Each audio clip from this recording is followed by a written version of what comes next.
아내를 버리려거든 이란 제목을 가지고 말씀을 전합니다.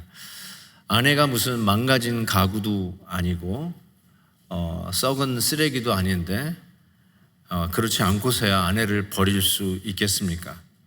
그런데 이 말씀을 하던 당시에 여성들의 인권을 생각해 볼 때 아무런 인권이 없었던 물건 취급당했던 여자들의 신분을 생각하면 아내를 버리는 것이 비일비재했던 것도 사실입니다.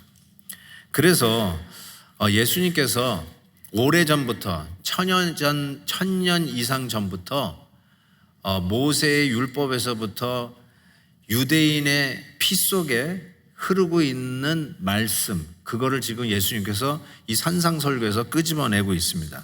그러면서 누구든지 아내를 버리려거든 이혼 증서를 주라라고 하는 말을 너희가 들었다. 도대체 이 말을 왜 주셨을까라고 하는 차원에서 예수님께서 이 말씀을 끄집어내서 말씀을 다시 재해석하고 계시는 것이죠. 왜 예수님께서 이 말씀을 꺼내셨을까? 그 배경을 먼저 살펴본 후에야 우리가 어떻게 아내를 버릴 수 있는지를 알 것 같습니다. 그래서 아내를 버리고 싶은 남편들은 오늘 말씀을 잘 들을 수 있기를 바랍니다. 감사합니다. 그 어느 때보다도 눈이 초롱초롱 빛나면서 말씀을 듣고 계시는 우리 남자분들 잘 듣고 실천할 수 있기를 부탁을 드립니다. 자, 도대체 왜 이런 말씀을 하셨을까? 아내를 버리려거든 이혼 증서를 주라. 신명기 24장에 나오는 말씀을 예수님이 염두에 둔 것이죠. 신명기 24장 1절을 보면 사람이 아내를 맞이하여 데려온 후에 그에게 아내에게 수치되는 일이 있음을 발견하고 그를 기뻐하지 아니하면 이혼 증서를 써서 그의 손에 주고 그를 자기 집에서 내보낼 것이다 라고 하는 하나님의 말씀, 토라 신명기의 이 모세 율법의 말씀이 이스라엘 백성들, 하나님의 백성에게 주어진 것이죠. 도대체 왜 이혼 증서를 주면서 이혼을 하라고 하셨을까? 요즘도 이혼하면 위자료를 줘야 됩니다. 그렇죠?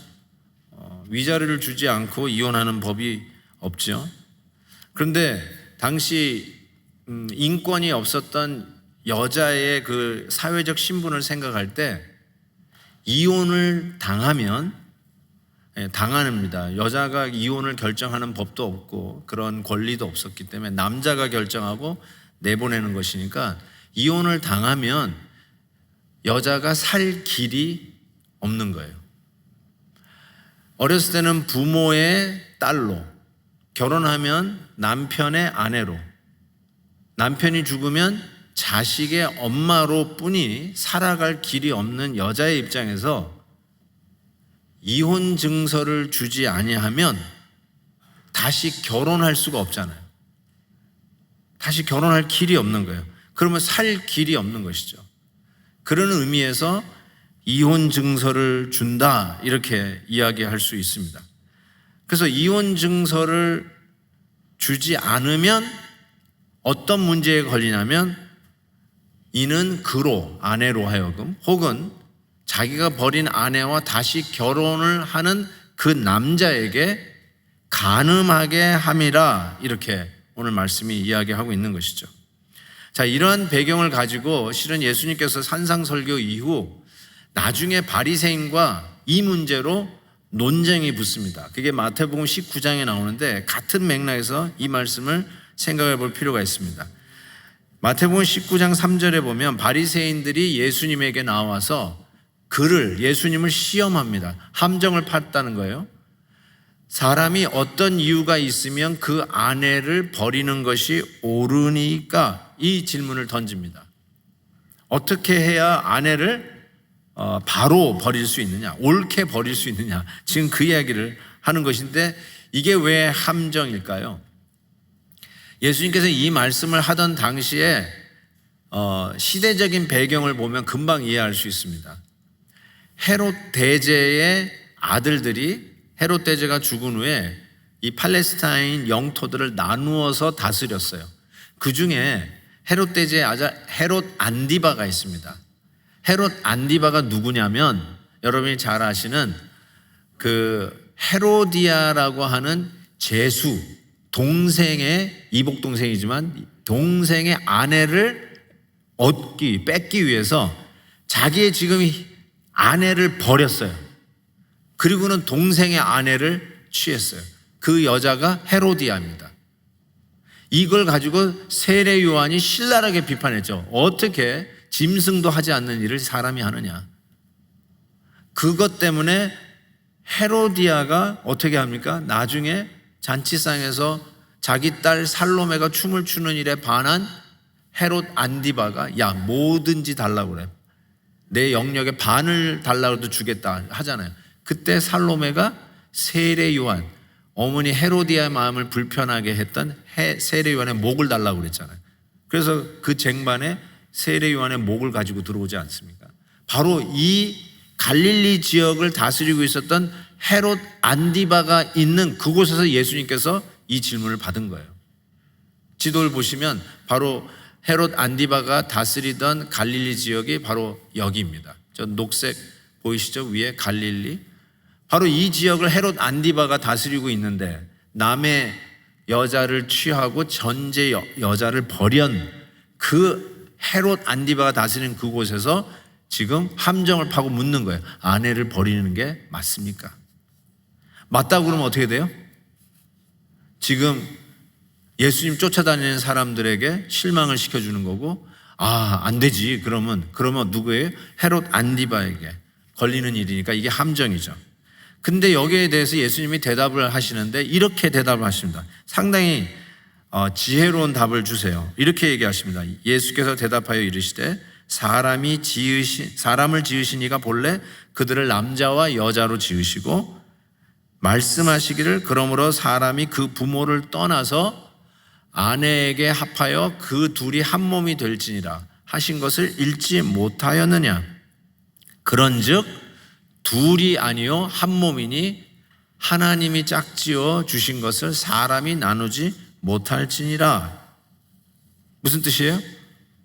버릴 수 없다. 아내를 버릴 수 없다. 이렇게 답을 주신 것이죠.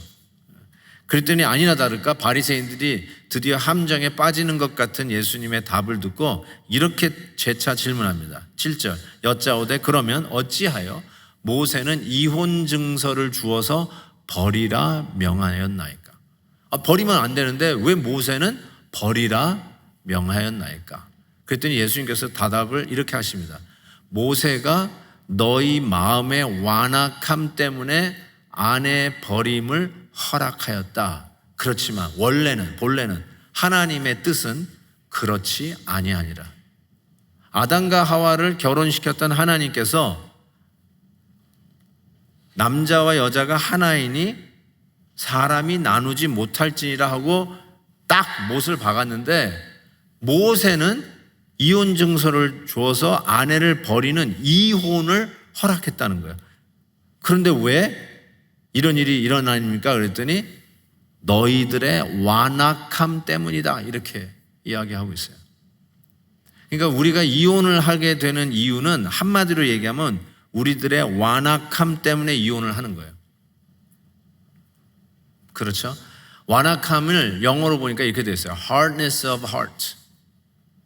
Hardness of heart. 딱딱한 마음. 이게 완악함이에요. 사람을 칼로 죽이고 사기를 치는 그런 어떤 우리가 생각할 수 있는 잔인함이 완악함이 아니라 그냥 simply 딱딱한 마음. Hardness of heart.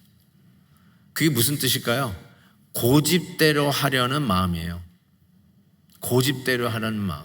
자기가 정한 마음, 자기가 생각에 이것이다라고 하는 마음을 다른 사람의 의견을 청취하지를 않아요. 그냥 그거 하나뿐이 몰라. 그게 완악함이에요. 이스라엘의 역사 속에서 가장 완악한 시대가 사사시대라고 하잖아요. 사사시대가 어떤 시대요? 자기의 소견에 옳은 대로 행했던 시대.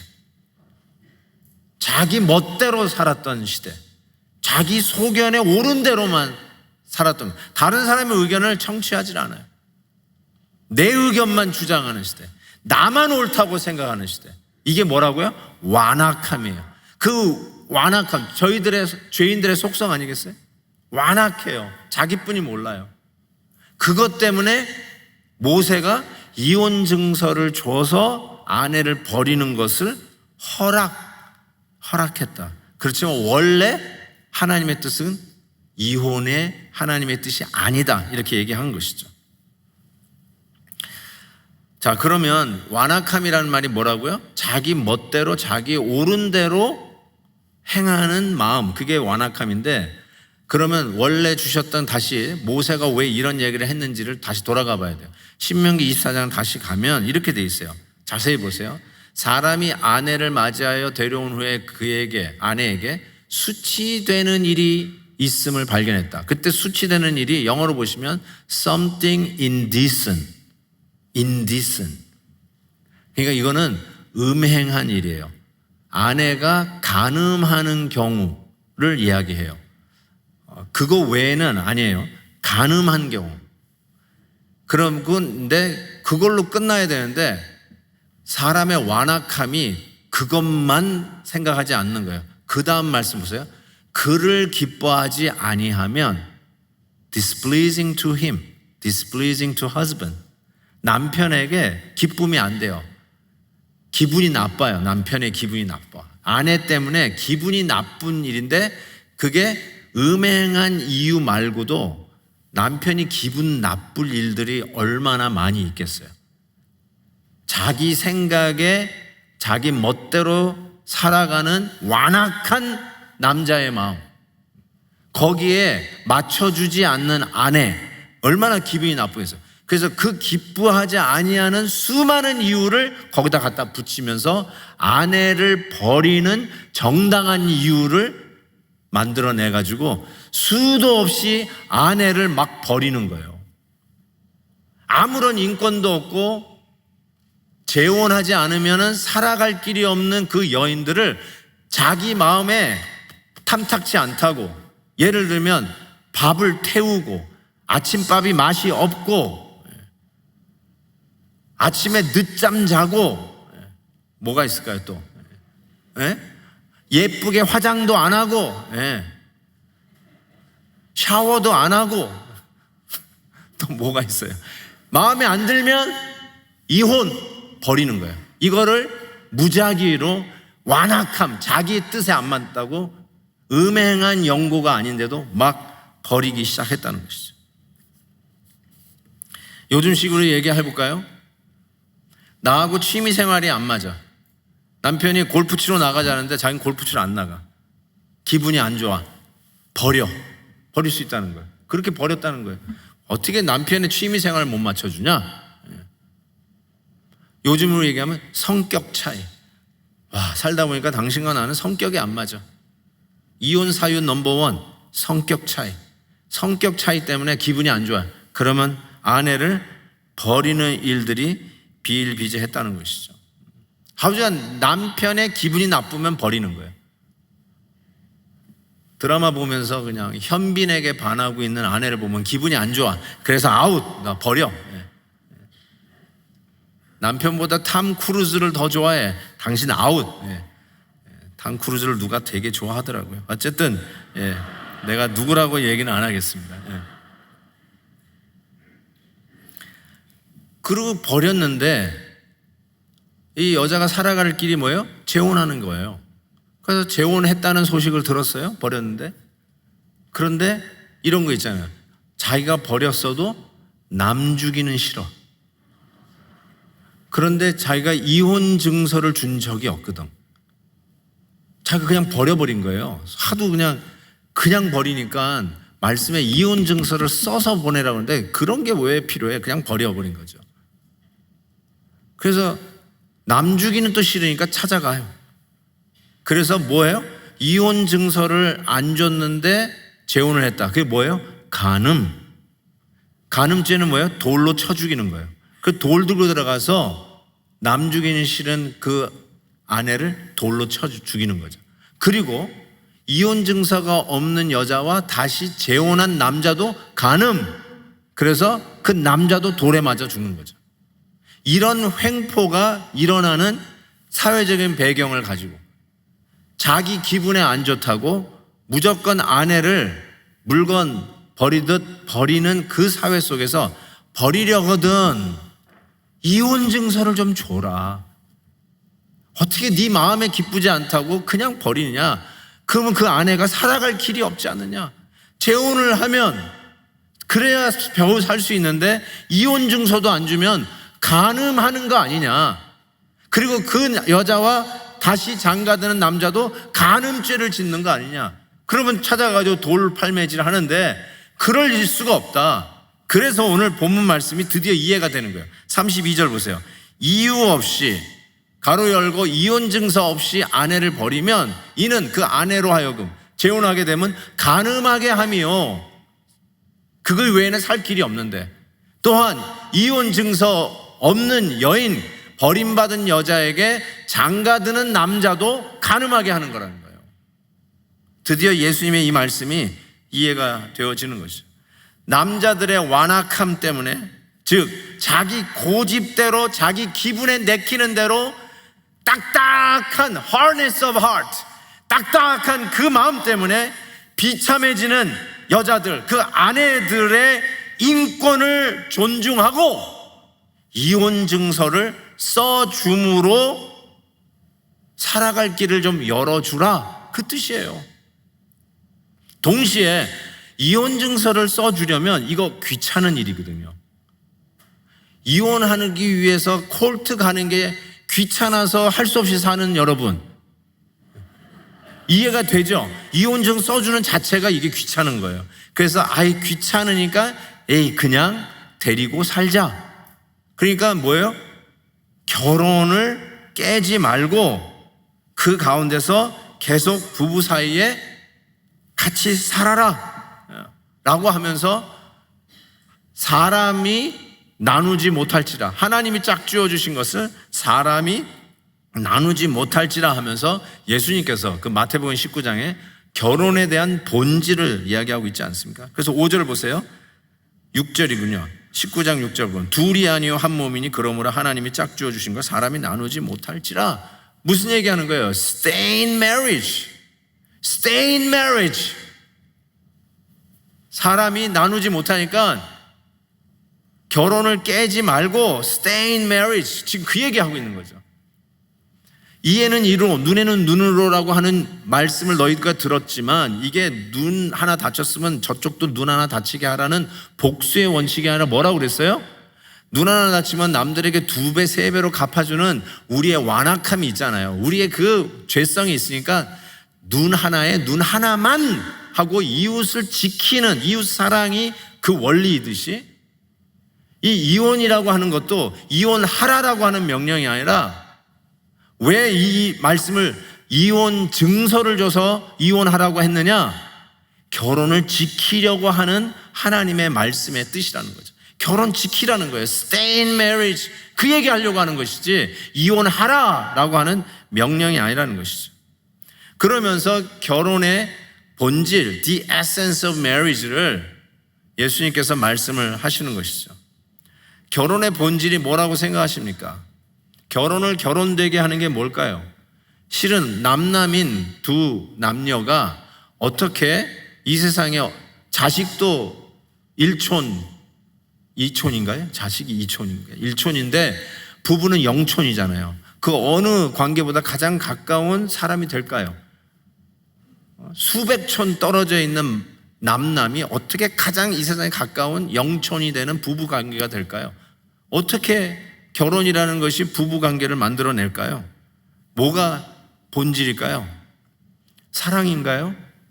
많은 분들이 사랑이라고 생각하는데 개도 사랑해요. 여러분 고양이도 사랑해요. 사랑한다고 개하고 고양이하고 부부 될 수 있나요? 안 되죠. 그러면요 지난주 얘기한 것처럼 타마스 아퀴나스가 얘기한 것처럼 생육하기 위해서 아이를 갖기 위해서 그래서 법적으로 아기를 갖기 위해서 결혼을 해야 되나요? 여러분 결혼하지 않아도 짐승들은 새끼를 잘 낳던데요. 그러면 결혼을 결혼되게 하는 본질이 무엇일까요? 제가 이 결혼 주례를 하는 커플들에게 꼭 프리메리럴 클래스를 합니다. 그때 항상 던지는 질문이 이 질문이에요. 결혼의 본질이 뭘까요? 왜 결혼하려고 하는 줄 아느냐? 이걸 꼭 물어요. 왜 꼭 결혼식을 해야지? 결혼식 하는데 돈 많이 들잖아요. 그동안 사랑을 베풀어 주신 어른들에게 초대해가지고 한 끼 대접하기 위해서 결혼식, 웨딩 파티를 하는 건가요? 그게 결혼식의 본질일까요? 아니죠. 결혼식을 예를 들어서 Order of Marrying Ceremony가 있잖아요. 세리머니의 오더가 있는데 그 순서 중에 딱 하나만 해야 된다고 주어진다면 그 순서 중에 뭘 해야 될까요? 딱 하나만 해야 돼요. 그러면 뭘 해야 될까요? 축가? 설교 말씀? 축도? 축복기도? 아니에요. 딱 하나만 하려면 뭘 해야 되냐면 결혼 서약을 해야 돼요. 맞아요. Wedding vow. That's what makes marriage marriage. 웨딩 바우야말로 결혼을 결혼되게 하는 거라는 것이요. 여러분이 잘 아실 거예요. 거의 외우실걸요? 웨딩 바우, 결혼 서약을 어떻게 합니까? 나 누구는 당신 누구를 내 아내, 남편으로 맞으며 그 다음에 여러분이 잘 아는 건강하든지 약하든지 가난하든지 부하든지 어떤 상황이 앞으로 일어난다 할지라도 나는 당신의 아내로 당신의 남편으로 죽음이 우리를 갈라놓기 전까지는 있을 것이라고 맹세합니다. I pledge. 그게 결혼을 결혼되게 하고 남남이었던 두 남녀가 가장 세상에서 가까운 영촌 부부가 되는 그게 결혼의 본질이에요. That's the essence. 이게 왜 그렇게 중요하냐면 만약에 웨딩 바우를 하지 않으면 두 남녀가 같이 사는 거를 부부라고 얘기 안 하고 뭐라고 얘기하냐면 동거한다고 얘기해요. 동거예요. 요즘 자녀들이 동거하는 사람들도 많아요. 그렇죠? 결혼을 안 해. 왜 결혼을 안 할까요? 거기에 책임감이 따르니까. 귀찮은 일이 많이 생겨요. 왜요? 나중에 이혼하게 되면 아주 복잡한 일이니까 그냥 사는 애들이 많아요. 근데 결혼을 결혼되게 되고 동거가 아니라 부부다라고 하는 가장 중요한 에센스는 뭐냐면 웨딩 바우, 결혼 서약, 맹세를 하는 거. 그 맹세를 하지 않으면 절대로 부부가 될 수가 없습니다. 맹세를 해야 돼요. 자, 그게 본질이 돼요. 근데 참 희한하게도 하나님께서 실은 우리와 맹세를 함으로 하나님과 우리의 관계가 설정이 되었어요. 내가 너의 하나님이다. I'll be your God. 그 다음에 그 맹세로 말미암아 You will be my people. 너는 내 백성이다. 하나님께서 맹세함으로 하나님과 당신 백성 사이에 이 관계가 설정이 됩니다. 근데 그 이야기를 할 때 꼭 결혼할 때 부부 되기 위해서 맹세하는 것과 똑같은 서약, 똑같은 공식을 사용한다는 것이죠. 그래서 에스겔 16장에 보면 네게 맹세하고 언약하여, 보세요, 웨딩 바우 하듯이 또 그 말은 너를 내게 속하게 하였느니라 라고 하시면서 실은 출애굽 이스라엘 백성들을 애굽에서 끄집어내면서 시내산에서 맹세를 합니다. 그 맹세는 꼭 결혼 서약하는 그 공식을 그대로 써요. I will be your God and you will be my people.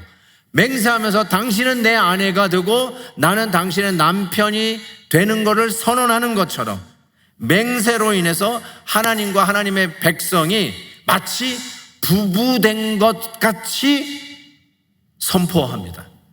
그래서 이렇게 얘기해요. 만약에 남편을 떠나 다른 남자에게 가는 여자를 간음했다라고 하듯이 하나님을 떠나 다른 신, 바알신에게 가는 이스라엘 백성들을 향해서 뭐라고 얘기하냐면 간음했다라고 하나님은 이야기하십니다. 자, 보세요. 예레미야 3장 내가 배역한 이스라엘이 간음을 행하였으므로 내가 그를 내쫓았다. 수치스러운 일이 아니면 버리지 말라고 그랬는데 수치스러운 일이 뭐라고 그랬어요? 음행, 간음한 거면 내보내야 돼요. 그러면 내보내라는 게 아니라 내보낼 수 있어요. 자, 그런데 보세요. 이스라엘이 간음했어요. 뭐 간음하면 뭘 했다는 거예요? 하나님, 남편 된 하나님을 버리고 딴 남자에게 갔다는 거예요. 그러니까 하나님께서 내쫓았다. 저는 이 호세아서 나중에 한번 여러분과 이 호세아서를 좀 강해할 기회가 있을 거예요. 제가 호세아서에서 항상 좀 생각하는 게 창녀 고멜을 호세아 선지자의 아내로 결혼을 시킨 거예요. 난 그게 이해가 안 됐거든요. 그걸 왜 그럴까? 오늘 잠깐 그 맛을 보이면 호세아서 2장 2절에 보면 이렇게 얘기했어요. 그는 하나님이 하시는 말이에요. 내 아내가 아니요 나는 그의 남편이 아니라. 뭘 하는 거예요? 간음하고 나가버렸다는 거예요. 하나님의 백성이, 아내 된 하나님의 백성이 맹세를 했음에도 불구하고 딴 남자에게 가버렸어요. 그래서 이제는 더 이상 그는 내 아내가 아니고 나는 그의 남편이 아니다. 하나님이 지금 이렇게 얘기하고 있는 거예요. 결혼 서약을 한 것처럼 백성들과 맹세를 함으로 남편이 되고 아내가 되고 하나님이 되고 백성이 되는 것을 약속을 했는데 남편을 버리고 간음해서 가버린 거예요. 그러니까 더 이상 남편, 아내가 아니다. 이렇게 얘기했어요. 그런데 남편을 버리고 떠나간 이 고멜이라고 하는 여자를 가만히 생각해 보면 고생을 직살이 합니다. 남편을 떠나서 이 남자가 나를 행복하게 해줄까, 저 남자가 나를 행복하게 해줄까 하고 또 돌아다니는 이 여인을 보니까 행복하지가 않아요. 그래서 얼마나 고생하는지요. 호세아 2장 7절에 보면 읽어보세요. 그가 그 사랑하는 자를 따라갈지라도 미치지 못하며 그들을 찾을지라도 만나지 못할 것을 그제야, 고상 직살이 한 후에 그제야 그가 이르기를 내가 본 남편 하나님에게로 돌아가리니 그때의 내 형편이 지금보다 나았습니다. 항상 이혼하는 이유가 뭐냐면요, 이 남자하고 끝내면 나는 더 자유로울 것 같고 이 남자하고 끝내면 난 더 행복할 것 같다라고 하는 생각. 그래가지고 갔더니 아니에요, 그래도 옛날이 더 좋았네. 그 얘기를 지금 하고 있는 거예요. 야, 그때가 더 좋았다. 이혼을 괜히 했다는 거죠. 이혼은 이런 거예요. 어쩌면 이혼은 누가 말했던 것처럼 팔다리를 끊어내는 게 이혼이에요. 손에 가시가 찔렸어요. 이 가시가 들어갔어요. 근데 그 가시의 불편함을 없애기 위해서 손을 자르는 게 이혼이에요. 운동하다가 다리를 삐었어요. 다리 삐은 그 불편함을 없애기 위해서 다리를 자르는 게 이혼이에요. 자기의 팔다리를 끊어내는 거는 That's your choice. 그렇지만 기억하세요. 아무런 잘못이 없는 아이들의 손과 발을 자르는 게 엄마 아빠의 이혼이에요.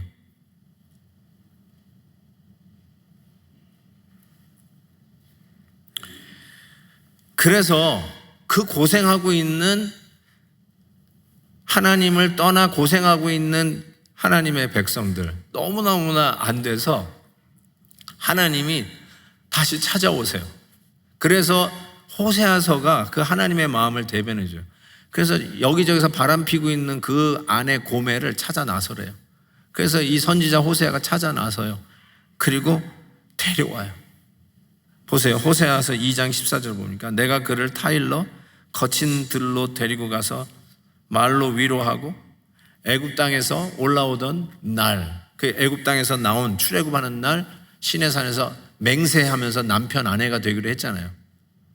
그때 결혼한 날, 맹세하면서 결혼한 날 같이 하리라 하고 하나님이 다시 약속하세요. 그리고 그날에 네가 나를 내 남편이라 일컫고 다시는 내 바알이라 일컫지 아니하리라.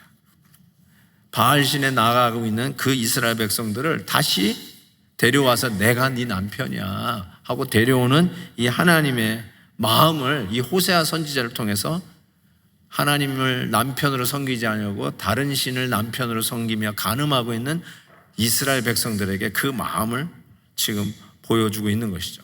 뭘 보여주는 거야? 하나님은 바람난 그 백성을 하고 이혼하지 않는다는 거예요. 간음하고 있는 그 아내를 버리지 않고 다시 찾아오는 그 하나님의 마음을 보여주는 것이죠. 그래서 사도 바울이 부부 이야기를 에베소서에 이야기하면서 이런 말로 결론을 내립니다. 한번 들어보세요. 사람이 부모를 떠나 그 아내와 합하여, 계속 지금 나오죠, 이 말이. 둘이 한 육체가 될지니, 부부가 한 육체가 될지니. 그리고 이렇게 얘기했어요. 이 비밀이 크도다 나는 그리스도와 교회에 대하여 말하노라. 부부 사이를 이야기하다가 부부 사이 잘 지내라 이 얘기를 하려고 이 인스트럭션을 줬다기보다 결국 부부 사이를 통해서 뭐를 지금 우리가 이해해야 되냐면 하나님과 우리의 관계를 이해해야 된다는 거예요. 즉 그리스도와 당신의 백성 교회와의 관계에 대해서 말하면서 부부 이야기를 지금 사도 바울이 이야기하고 있었다는 것이죠. 미국은 1977년부터 통계가 보니까 두 쌍 중에 한 쌍이 이혼을 합니다. 1977년부터 벌써 50년 전부터 둘 중에 하나가 이혼을 합니다. 이 통계에 들어간 분이 아마 이 안에도 있으실 겁니다. 그리고 요즘은 어떨까요? 이 통계대로 하면은 세 커플 중에 두 커플이 이혼을 합니다. 근데 통계는 그렇게 안 나와요. 왜 그래요? 아까 얘기한 것처럼 결혼을 안 하고 동거하는 사람들이 많아요. 그래서 그냥 살다가 헤어지는 것이지, 그래서 이혼이라고 하는 통계에 안 들어가요. 그래서 그냥 둘 중에 하나 이혼하는 이 통계는 그대로 50년이 지나도 유지하는 것 같은데 실은 훨씬 더 많이 이혼을 하고 있다는 사실을 우리가 기억해야 됩니다. 그것뿐만 아니라 요즘 문화가 어떻습니까? 이혼을 부추기는 문화를 반복적으로 보고 듣습니다. 여러분은 그렇다 치고 우리 자녀들은, 우리 젊은 세대 30대 40대 부부들은 이혼하는 것을 부추기는 문화를 계속 접촉하며 살고 있습니다. 심지어는 이혼하는 것이 여러분이 한 일 중에 가장 성공적인 일이라고 부추기는 경향도 있습니다. 실패를 성공이라고 하고 퇴락을 성장이라고 하고 파산을 승리라고 포장하는 이 문화 속에서 우리들의 가정을 지켜야 하는 숙제가 교회에 있습니다. 우리 부모님들은 이제 자녀들이 시집장가 잘 가면 좋겠다고 하는 바람이 있어요. 그렇죠? 모든 부모님들이 그래요. 그래서 시집장가 가면은 야 끝났구나라고 생각할지 모르지만 끝나나요? 아니요. 둘 중에 하나가 이혼하는 바로 이 세상 문화, 아니 이혼하는 것이 네가 가장 잘하는 일일 거야. 네 인생의 비극의 종지부를 찍고 성공의 날개를 달고 자유롭게 날아가는 그 시작이 이혼일 거야 라고 부추기는 이 문화 속에 우리 자녀들이 산다니까요. 그러니까 잘 봐야 돼요. 우리 자녀들 둘 중에 하나는 이혼한다니까요. 이미 어쩌면 우리 자녀들이 이혼한 자녀들이 있는 부모님들 여기 계실 거예요. 얼마나 마음이 아프세요. 이혼하신 분들 얼마나 힘드셨어요. 얼마나 마음이 아프세요. 손에 박혀있는 가시를 제거하려고 하다가 손발을 잘라낸 그 아픔이 얼마나 힘드세요. 오래전에 나온 책인데 오카는 목사님의 예수 믿는 가정 무엇이 다른가 라고 하는 책이 있습니다. 그 책에 보니까 이러한 글이 있어요. 제가 소개해 드릴게요. 한번 보세요. 신혼 때에는 집안에서 음식을 끓이느라 지글지글하는 소리가 난다. 1년쯤 지나고 나면 아이 오줌 누이느라 쉬하는 소리가 나고 10년이 지나면 김 빠지는 휴하는 소리가 난다. 이 우리의 결혼 생활이죠.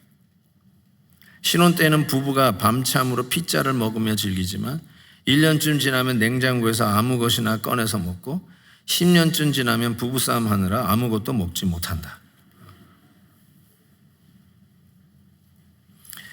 같은 일을 10년 이상 하는 것은 보통 일이 아니라고 합니다. 자기가 하는 일도 10년 동안 같은 일을 반복해서 하는 일은 대단한 일이라고 이야기해요. 근데 같은 남자, 같은 여자랑 10년 이상 사는 거, 이건 보통 일이 아니라는 거예요.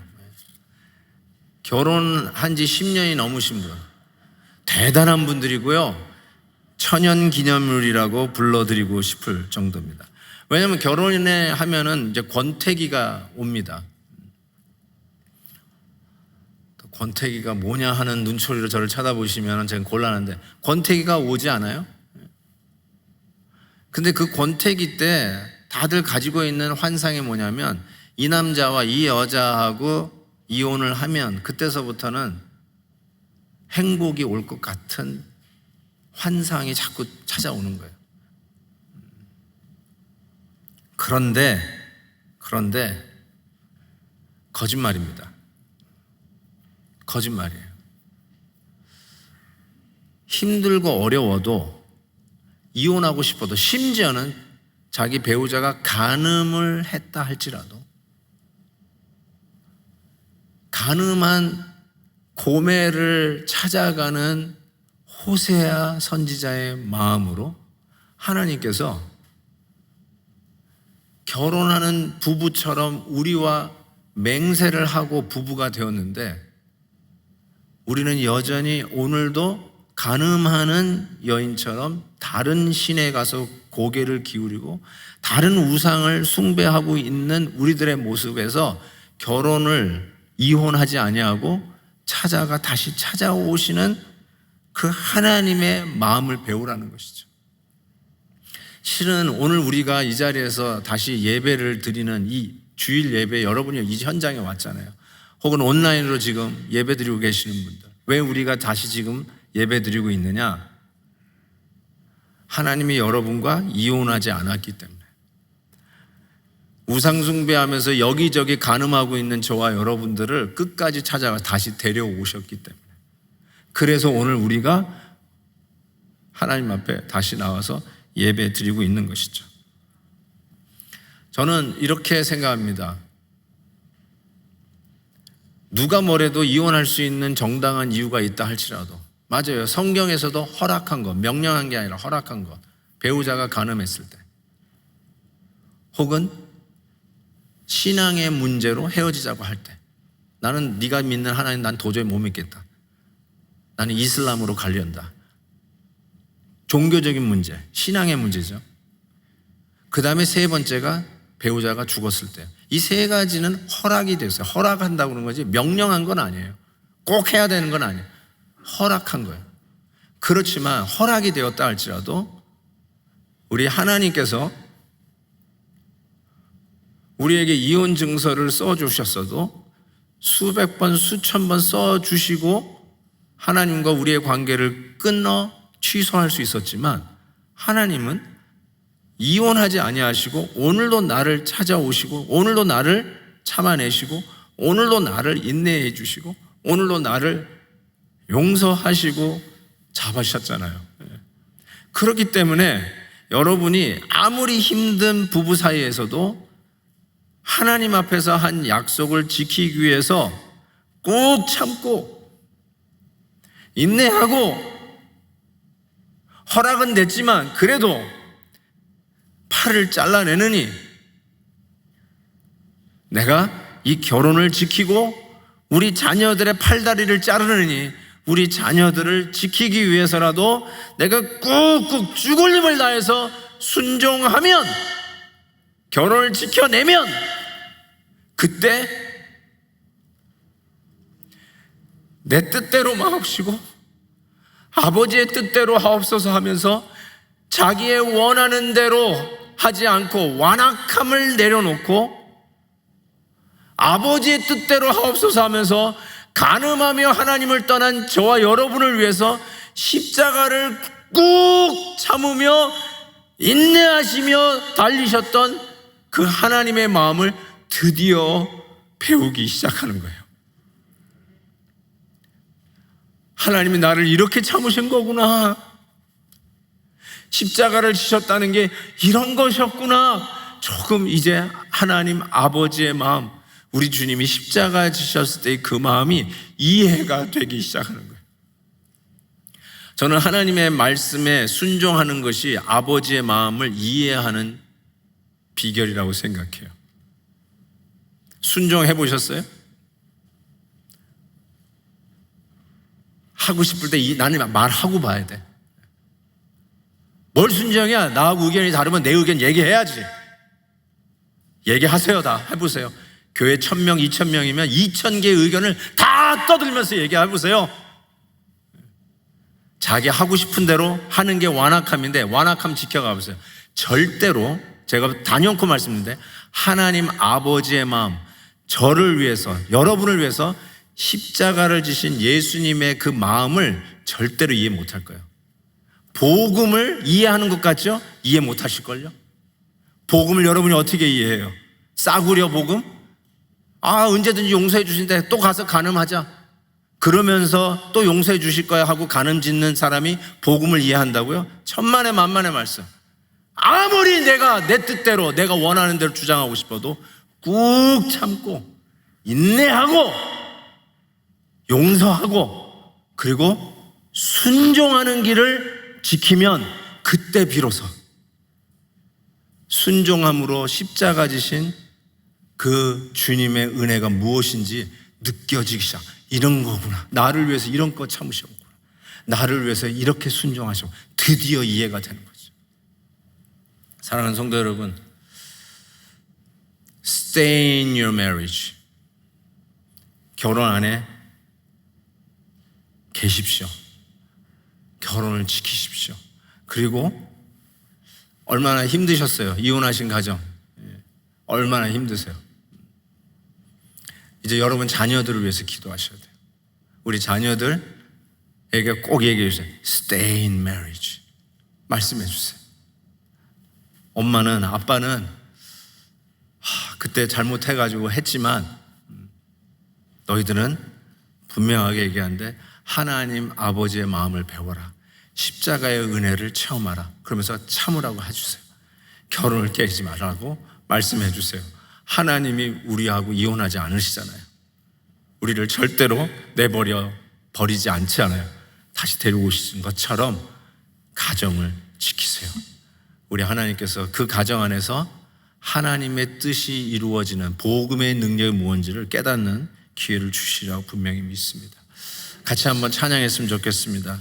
하나님은 너를 지키시는 자, 너의 우편에 그늘 되시니. 정말 하나님 외에는 우리의 가정을 지킬 다른 방법이 없을 것 같아요.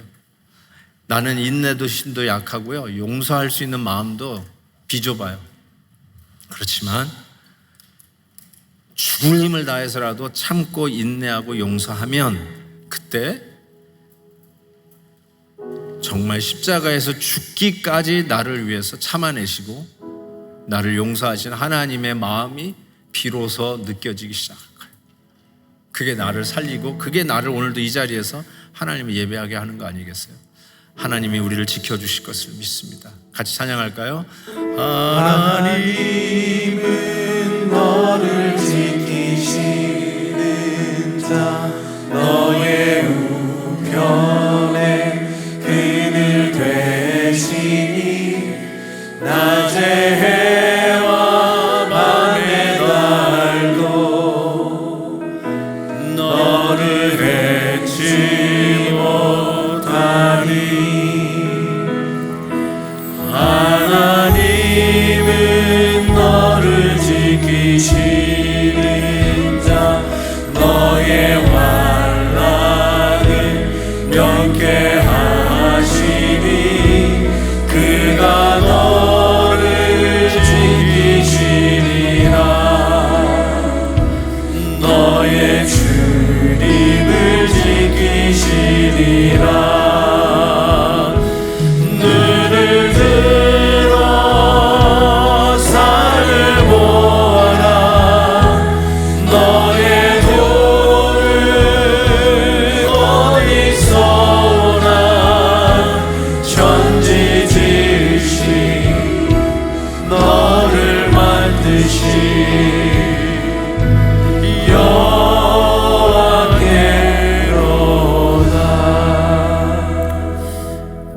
숙여 기도하십시다. 정말 우리는 우리의 가정을 지켜낼 힘이 내 안에 없습니다. 우리의 마음이 완악하기 때문에 이혼 증서를 써주는 이혼 제도가 생겼다고 주님은 말씀하십니다. 그렇지만 하나님은 원치 않으신 거였어요. 보니까 하나님은 우리랑 아직도 이혼을 안 하고 아직도 나를 찾아오세요. 아직도 나를 거둬주세요. 아직도 나를 용서해 주시고 이 자리에 서게 하시는데, 완악함이 아니라 순종함으로 십자가를 지신 바로 그 은혜로 내가 오늘도 하나님 앞에 서 있다는 것, 오늘도 하나님과의 결혼 관계를 지켜가고 있다는 것, 지금 고백하지 않을 수가 없습니다. 참 힘든 가운데 있는 우리 부부들이 있을 거라고 생각이 듭니다. 혹은 이혼이라고 하는 상처가 가슴 아프게 가지고 있는 분들도 계시라고 생각하고, 심지어는 우리 자녀들이 행복할 줄 알았는데 살다가 또 이혼한 자녀들도 있으리라고 생각합니다. 하나님이 지켜주지 않으면 지킬 수 없는 게 우리의 가정입니다. 하나님 앞에 의지하십시다. 하나님, 우리의 가정을 지켜달라고 간절히 기도하십시다.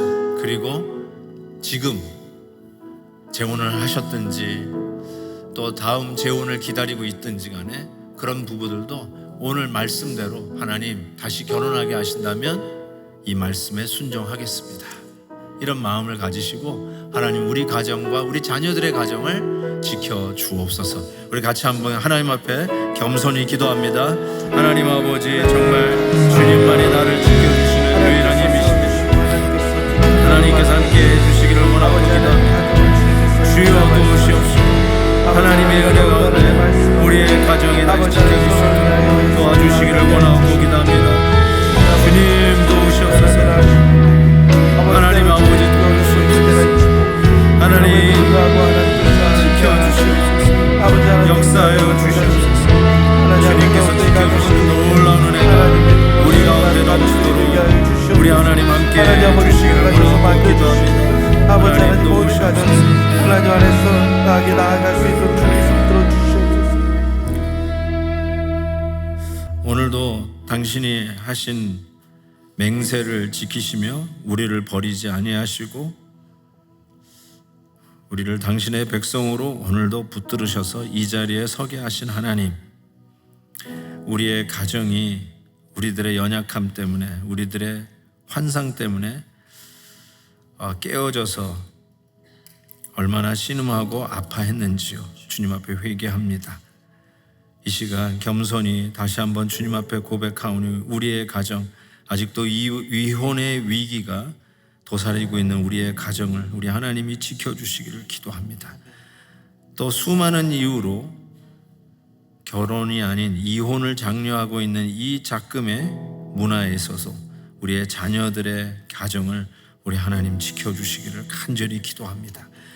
주님의 건강한 가정이 세워지며 교회가 지켜지게 하시고 교회가 건강함으로 이 사회의 빛이 되게 해 주시고 소망이 되게 해 주시옵소서.